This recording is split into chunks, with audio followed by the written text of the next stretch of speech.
굉장히 오래전 이제 영국의 재치와 농담으로 유명한 이 카리나라는 코미디언이 있었어요. 그 코미디언이 얼마나 대단하냐면 그 사람이 그 코미디 쇼를 열면 아무리 무뚝뚝한 사람도 다 웃게 만드는 정말 재미있게 세상에서 말재주가 다니까 그러니까 그 사람만 서서 얘기하면 다 웃어버리는 너무 웃고 좋아하는 거죠. 그런데 정작 이 사람의 마음은 깊은 우울감이 있는 거예요. 그러니까 자기는 마음에 기쁨이 없어가지고 자기에는 심각한 병이 걸린 거죠. 그래서 이 카리나가 그 당시 가장 유명한 정신과 의사한테 찾아갔습니다. 찾아가가지고 내 자신에게 정말 심각한 병이 있다. 그러면 3주 동안 자기의 그 고통과 마음의 우울한 걸 충분히 얘기를 했어요. 그 정신과 의사가 가만히 듣더니 이거를 고칠 수 있는 거는 환하게 진짜 카카카카카 웃는 거. 그거 웃으면서 다 치유되거든요. 웬만하면. 그 얘기를 하면서 당신은 진짜 웃어야 된다. 신나게 웃어야 된다. 그러더니 처방전에 뭐라고 썼냐면 영국에서 제일 재치있고 농담으로 유명한 카리나를 만나라.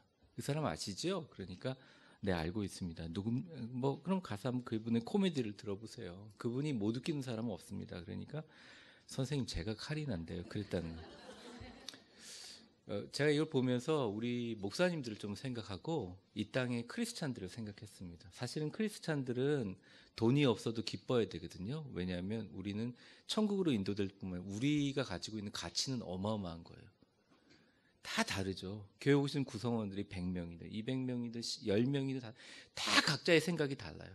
교회 와서 얼굴을 보면 다 너무 근심. 사람 때문에 생각 때문에 세상이 너무 눌려있어요. 그런데 그걸 완전히 뒤집을 수 있는 기쁨이 뭔가 오늘 그 기쁨에 대해서 정리한 것들을 쭉 나눠보려고 합니다. 자, 갈로 1번 걱정 근심으로부터의 자유가 뭐의 기초를 이룬다? 적어보세요. 찬양의 기초를 이룬다.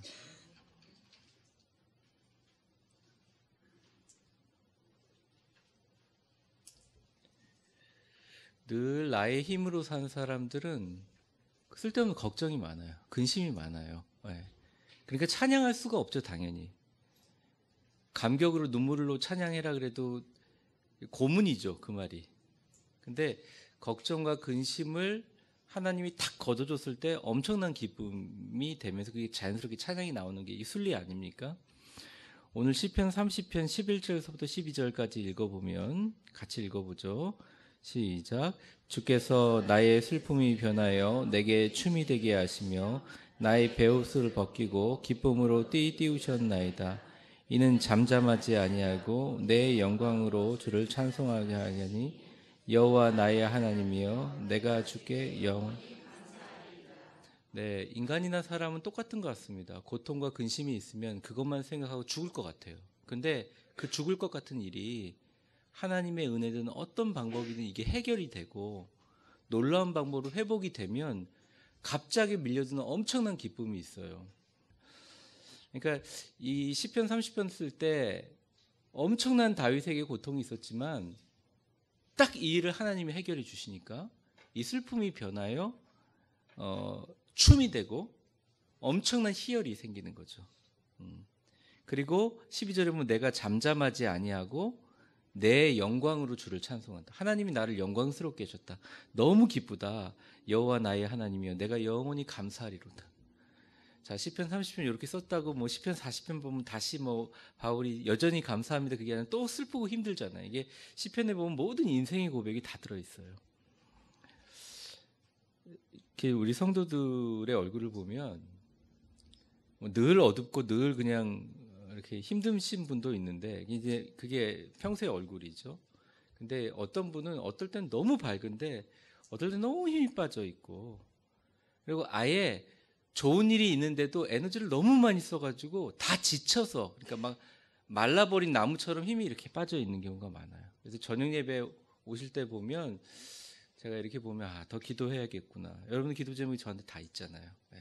전 그거를 이렇게 어떻게 보면 이렇게 뭐 스크린판에 보듯이 사실 잘 보고 있는데 이게 그 마음입니다. 여러분에게 걱정과 근심으로부터 자유하는 일이 매일매일 꼭 하나님이 해답을 주시고 응답을 주시기를 주의 이름으로 축원합니다.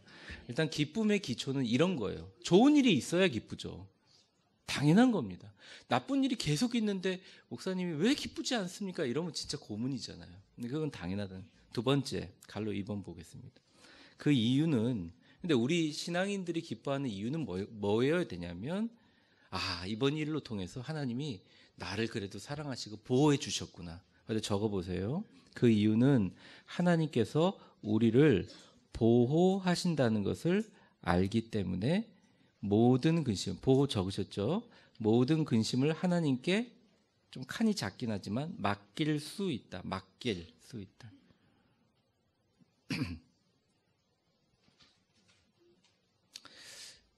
저를 한번 따라해 주세요. 우리 교회는 따라하는 게 되게 많은데, 주님, 나의 재정적인 근심을 하나님께 맡깁니다. 왜냐하면 하나님께서 나를 지키시고 보호해 주실 것을 알기 때문입니다. 한 번만 더 해볼까요? 주님, 나의 자녀에 대한 근심을 하나님께 맡깁니다. 왜냐하면 모든 근심을 하나님께서 맡아서 해결해 주시고 날 사랑하시고 보호해 주신다는 것을 알기 때문입니다. 그러니까 사실은 기쁨은 현상보다 그 현상 뒤에서 일하시는 하나님을 알므로부터 있다는 거죠.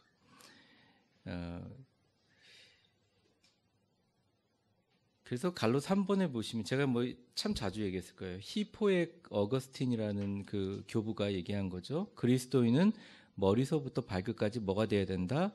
할렐루야가 되어야 된다. 할렐루야라고 한번 적어보십시오.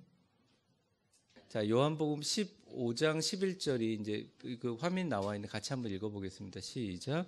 내가 이것을 너희에게 이르리 내 기쁨이 너희 안에 있어 너희 기쁨을 충만하게.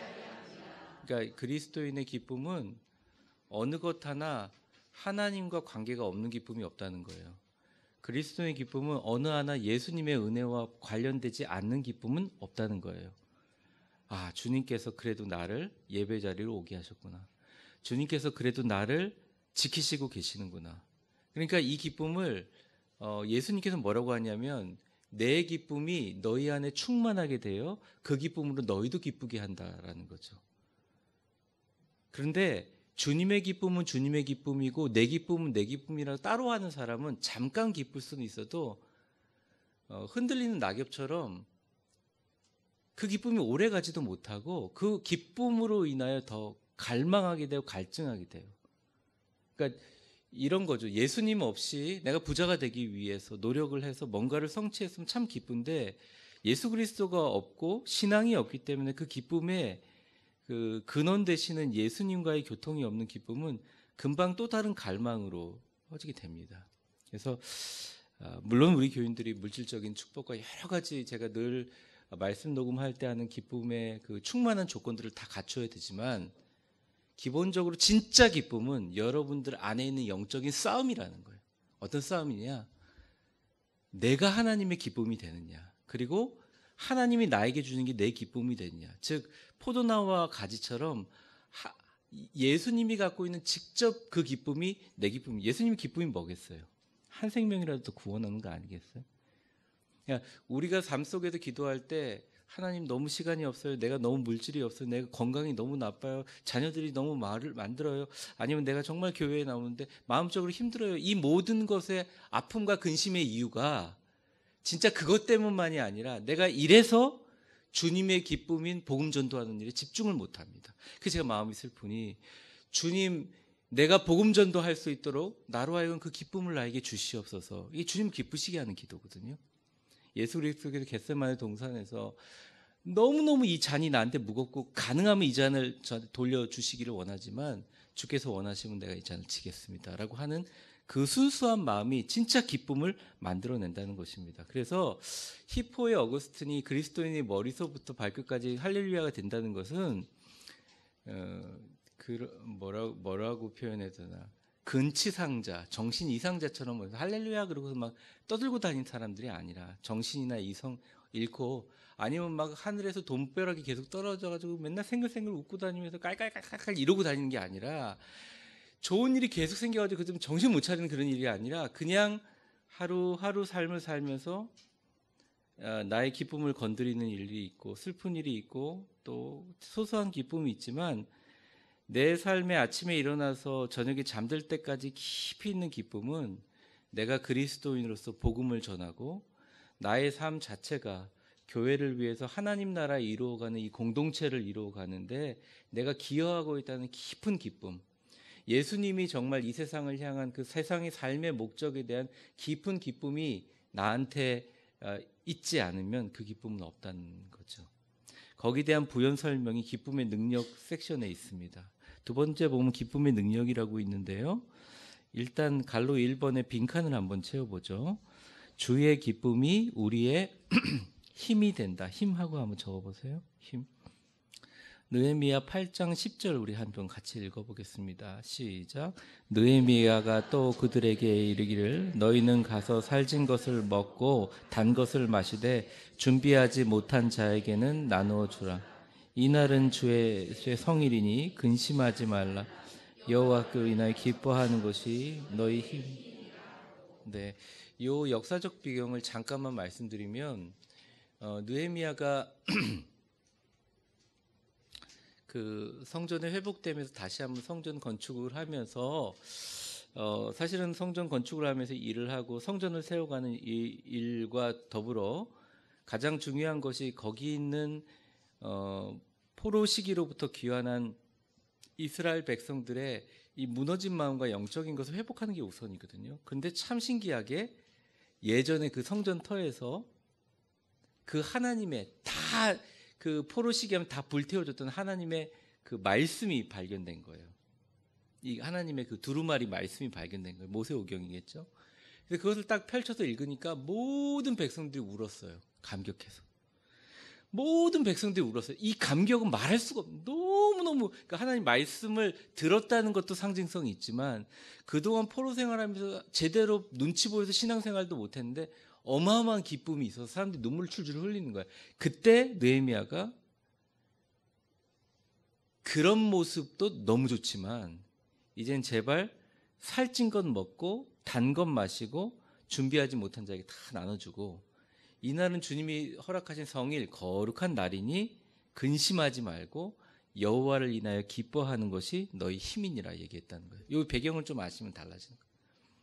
그러니까 신앙생활하면서 이 성경 말씀이 선포되는 것을 통해서 기뻐하는 것만큼 이 기쁨이 우리에게 힘이 된다는 거죠.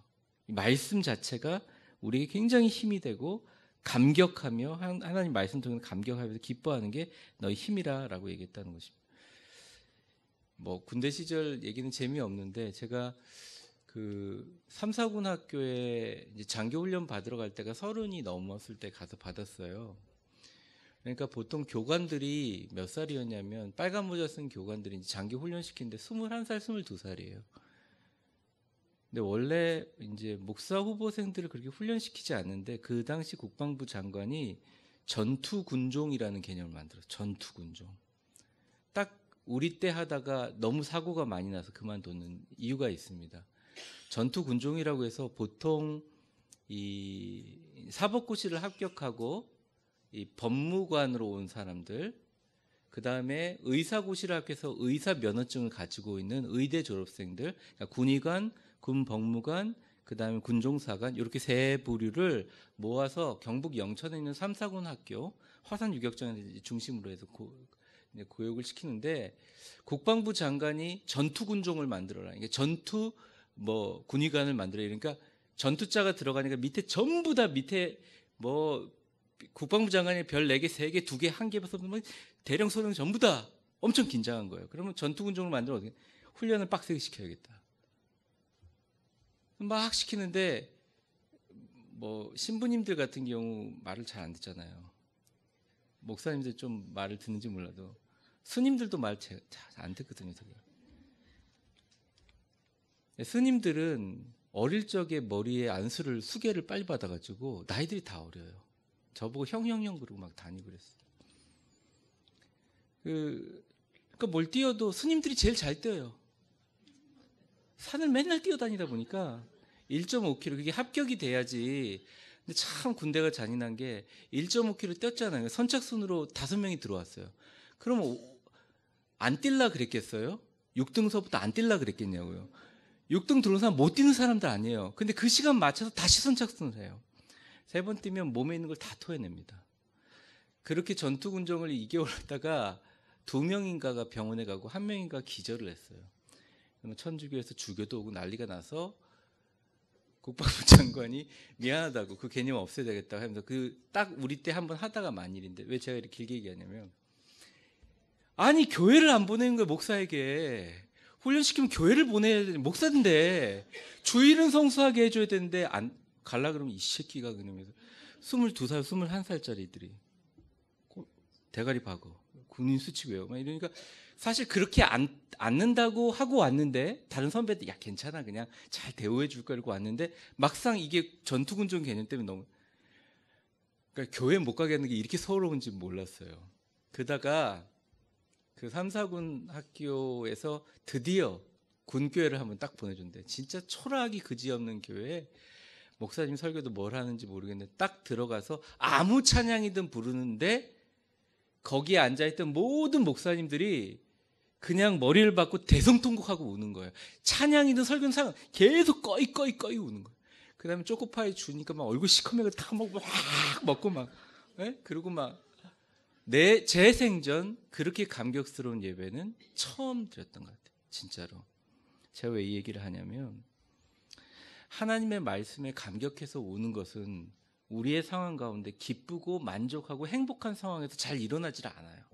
내 삶이 너무 만족스러운데 하나님 말씀이 기쁠 리가 없죠. 오늘도 목사님 좋은 말씀 해주셔서 내 마음 좀 긁어줬으면 좋겠다. 이 정도지.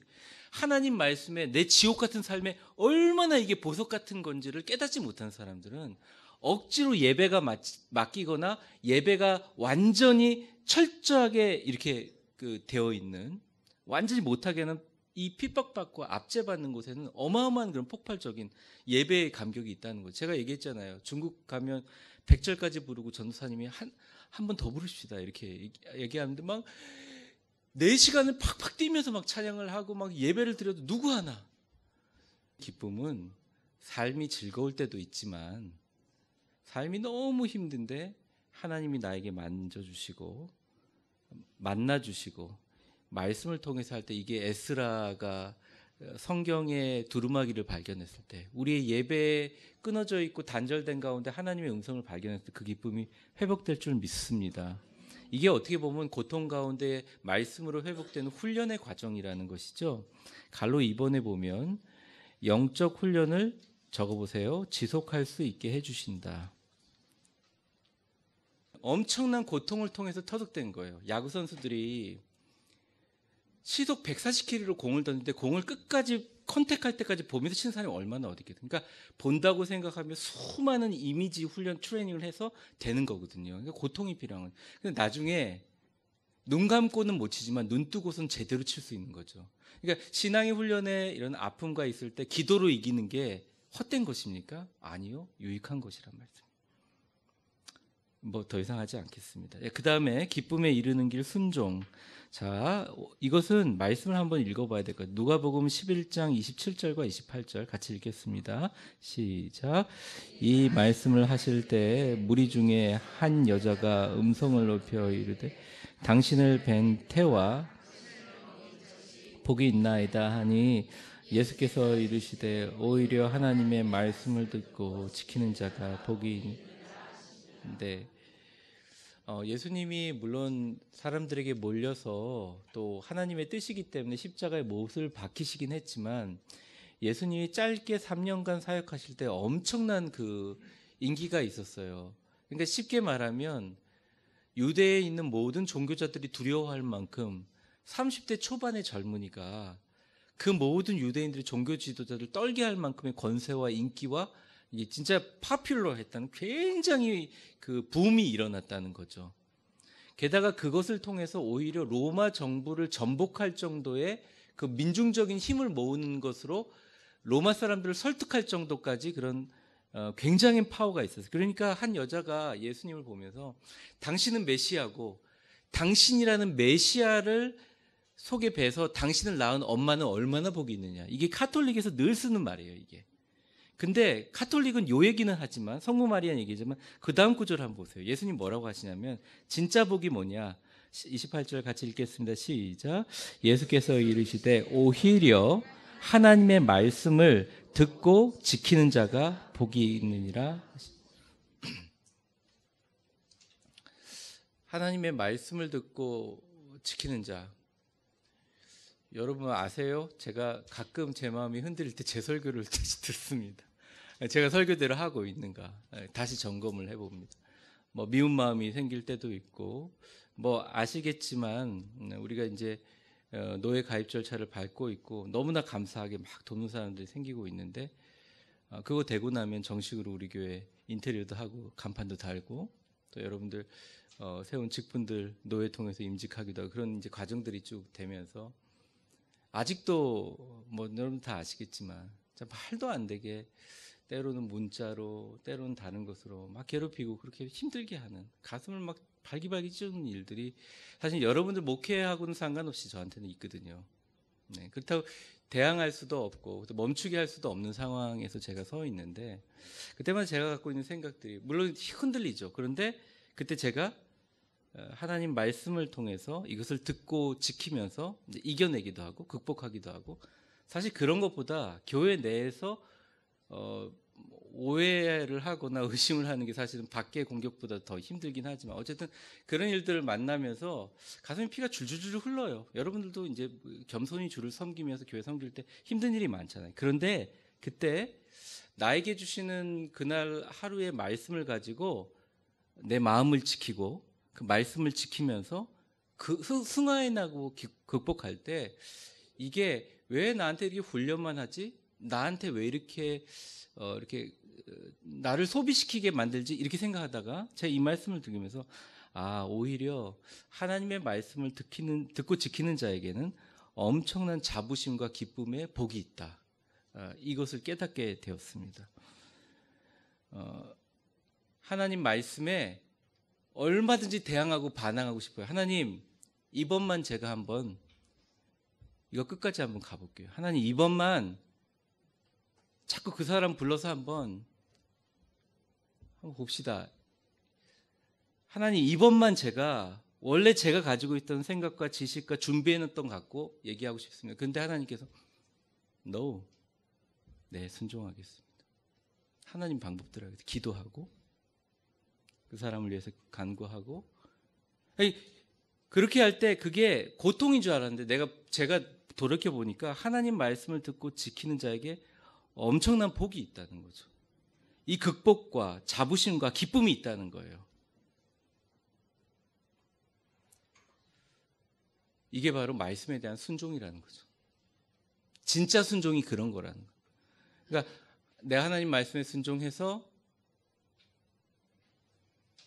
그 사람을 위해서 기도하고 내 나름대로 하나님 앞에서 최선을 다하겠습니다. 이게 진짜 순종인 거예요. 여러분들 상황 속에 그런 싸움들이 그런 많은 전쟁들이 얼마나 많아요.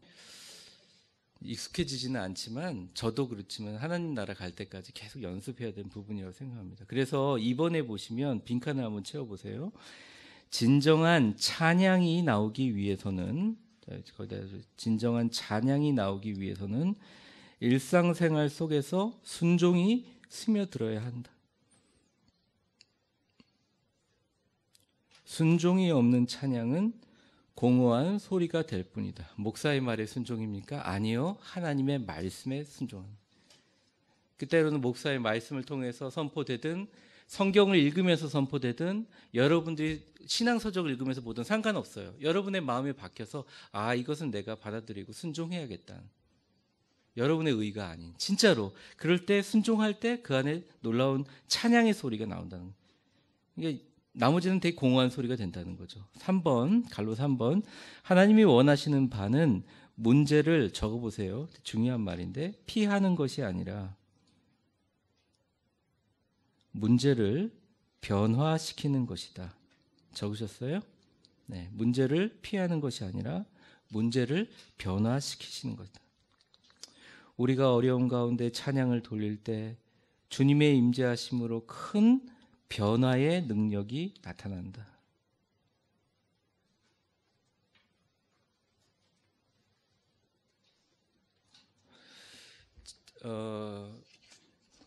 예전 일입니다. 미국에서 한 그 집에서 최고 부자 장로님이 목사님을 찾아왔대요. 그러면서 이 얘기를 해주는 거예요.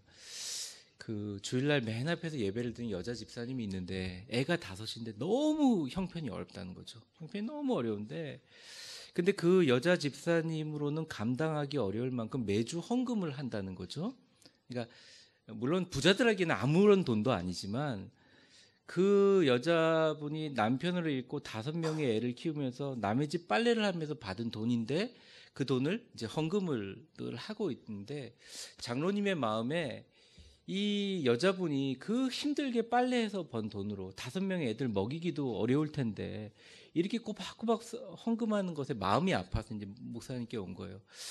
저는 그냥 특별 헌금이 아니라 그냥 헌금을 해도 그 여인이 그냥 생명 바쳐서 한 헌금보다 20배 정도는 많이 하고 있으니 목사님 만약 허락해 주시면 그 여자분한테 잘 얘기를 해서 제가 그 헌금을 좀 감당을 하려고 합니다. 얘기를 잘 해주십시오. 그렇게 했다는 거예요. 그래서 목사님이 생각해 보다가 그러면 제가 한번 그 여집사님 만나서 얘기를 해보겠습니다. 그래서 그 여집사님한테 보니까 예 목사님 웬일이세요? 그래서 이제 얘기를 하다가 딴 얘기 하다가 집사님 현금 생활 잘해주셔서 너무 감사한데 다음 주부터는 부담 안 가지셔도 될 것 같습니다. 그러니까 계속 왜 목사님 왜 그러시냐고 계속. 사실은 뭐 목사님 거짓말 쓰는 사실은 매주 우리 집사님이 내시는 귀한 헌금을 우리 장로님이 좀 보태주기로 했으니까 이제 그런 부담 안 가지시고 예배 잘 드리셨으면 좋겠습니다. 그랬대요. 근데 이게 반응이 이상한 거예요. 그 여자 집사님이 그 자리에 엎드려가지고 대성통곡을 하면서 제가 비록 남의 집에 빨래를 해도 그 돈에서 하나님께 이걸 바칠 때 세상에 어떤 기쁨보다 더 기쁨이 있었는데 왜 목사님 이 기쁨을 뺏으려고 하십니까? 그러면서 대성통곡을 하는데 그 옆방에 장로님도 있다가 장로님하고 목사님 다 울고 죄송하다고 우리가 잘못 생각했다고 회개한다고 하나님께 그랬다는 거죠. 진짜 기쁨이 뭐냐? 우리가 고통스러운 삶 가운데 하나님께 드리고 섬기고 바치기 위해서 우리가 희생하고 우리가 하면서도 나의 이 예배 참석하는 모습이 나의 이 헌신이 주님의 내가 기쁨 되기를 원할 때 그 기쁨이 진짜 기쁨이라는 거죠. 그 기쁨에 대해서 교재를 다시 보시면 거기 보시면 이렇게 나와 있습니다. 그러니까 우리가 갖고 있는 문제를 피하는 게 아니라 그 문제를 하나님의 시각으로 변화시키는 것이죠.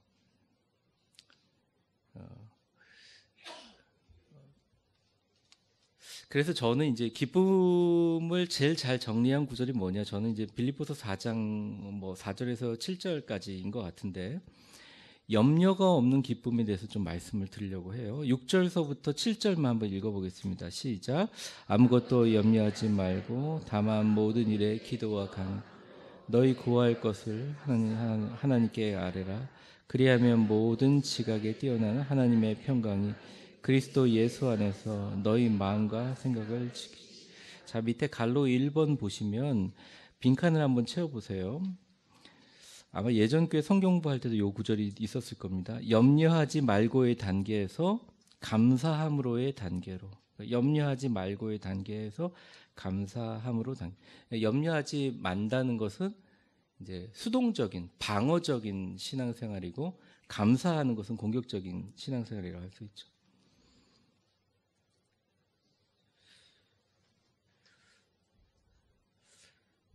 한 미국의 유명한 목사님이 당신의 염려와 전쟁을 선포하라 이런 아티클을 썼는데 이 빌립보서 4장 6절서부터 7절까지 보게 되면 염려하지 말고 대신 뭘 하라 그랬습니까? 기도하라. 간구하라, 부르짖으라, 그리고 감사하라, 이렇게 얘기를 하지 않습니까? 이제는 염려를 하지 않기 위해서 버티는 신앙생활이 아니라 염려를 감사로 덮어버리고 염려를 감사로 이기는 그런 신앙생활을 얘기하는 거죠. 옆에 있는 분들에게 한번 축복해 보겠습니다. 당신이 옆에 계셔서 너무 감사하고 이 감사로 평생을 사시기를 축복합니다.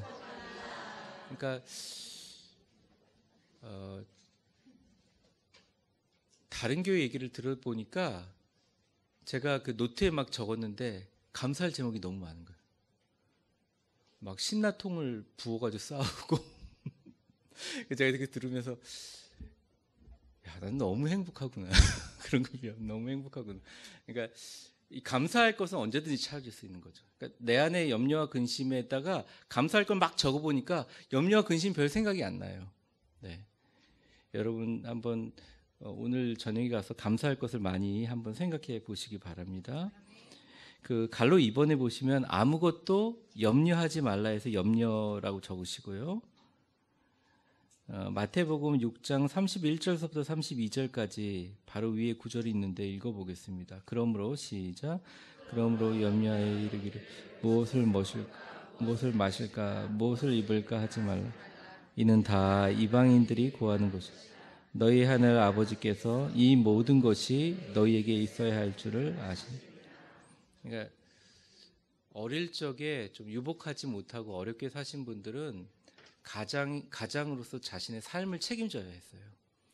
그러니까 어린 나이에 제일 많이 했던 훈련이 뭐냐면 미리 대비하고 염려하는 훈련이에요.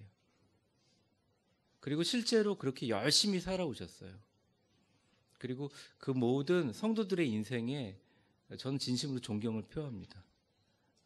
거기에 전혀 미치지 못해요. 저는 사실은 그 깊이까지는 들어가지 못하고 저 나름대로 고생을 했겠지만 각자 가지고 있는 건 다 다르기 때문에 그거는 인정한다는 거죠. 근데 우리가 자라나면서 신앙은 있었지만 계속 염려하는 훈련만 많이 한 거죠.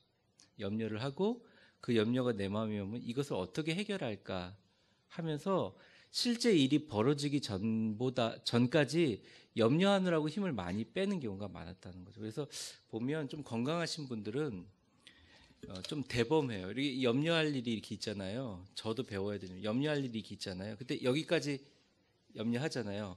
이미 이 문제를 100번도 더 많이 해결했어요. 염려하면서. 막상 가서 염려하는 게 힘이 다 빠져버린 거예요. 아이고. 그러니까 그렇잖아요.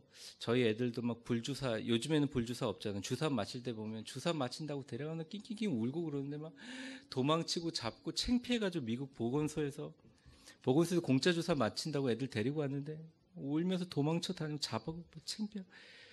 애가 울다 힘이 다 빠져가지고 주사 맞는데 주사 놓는지도 모르는 거예요. 그 아프다고 그렇게 울었는데 대부분 우리의 인생이 그렇거든요. 진짜 죽을 같이 고민해가지고 막상 닥쳐보면 그냥 할만 왔어? 그냥 이렇게 되는 거죠.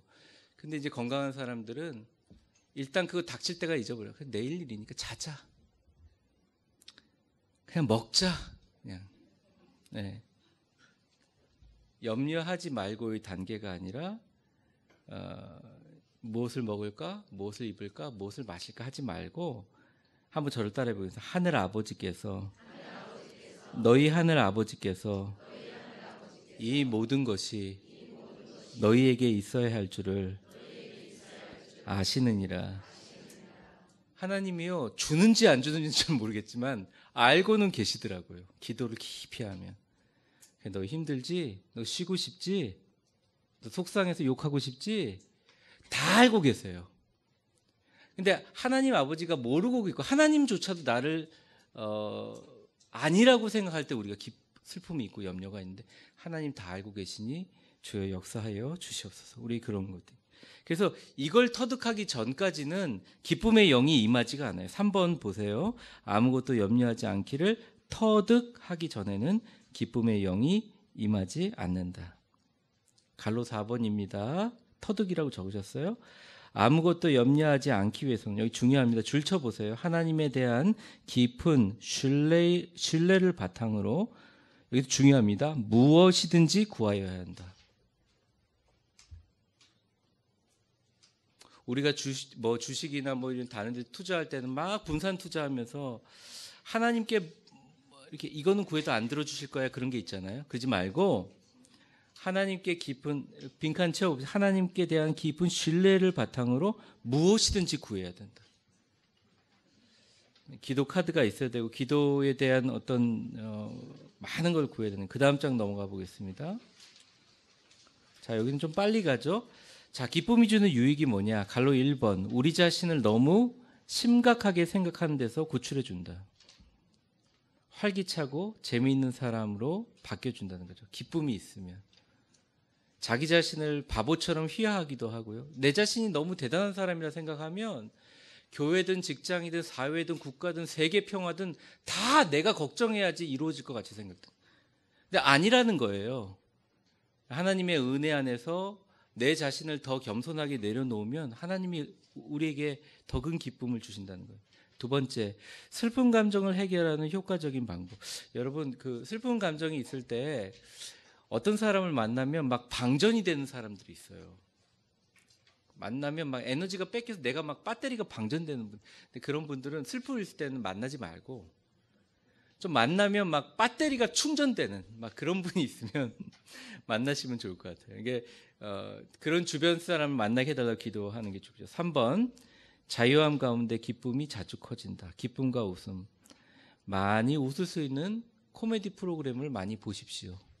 옛날에는 목사님들이 집에 가서 텔레비 보지 마세요. 악마의 도구입니다 그랬는데, 물론 텔레비 보는 게 그다지 신앙생활에 도움되지는 않습니다. 사실인데, 그래도 텔레비 볼 때 가능하면 웃긴 거 많이 보시고 많이 웃으세요.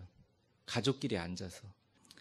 사랑하는 성도 여러분, 기쁘고 웃음이 많은 그런 모임과 그런 환경들을 많이 만들어 주시기를 바랍니다. 다음 주에 우리 교회에 즐거운 윷놀이 있는데 즐거웠으면 좋겠어요. 네, 모든 걸 다 던져버리고. 자, 생활 속의 기쁨의 훈련 방법. 어린아이처럼 노래하고 춤추고 소리치는 거 못하시겠죠? 저는 죽어도 못할 것 같아요, 이거요. 근데 제가 왜 적어놨느냐, 이렇게 해야 좀 기분이 좋아지거든요. 제가 그래서 어떤 생각이냐면, 월요일날 뭐 미술관이나 어디 조금 쉬러 하지 말고 우리 집 뒤에 있는 산에 올라가서 나 혼자 소리 좀 치고 춤 좀 한번 춰보자, 결심을 했어요. 그래서 좀 정신 나가게 한번 해보자, 그런 생각. 여러분 보고 이렇게 하라는 게 아니라, 노래하고 춤추고 소리치는 것을, 물론 교회 와서는 전부 다 그러면 이상한 집회가 돼버리고 마니까 오늘 가셔서 화장실에 물 틀어놓고라도 막 웃어보기도 하고 춤추기도 하고 노래하기도, 샤워하면서도 노래하고, 그게 일상생활에 그 힘이 된다는 거예요. 하나님이 그걸 싫어하시지 않고 우리에게 파워가 된다는. 그 다음에 2번, 거룩한 웃음. 웃는 법을 늘 익히라. 늘 짐을 벗어버리고 유머를 즐겨라.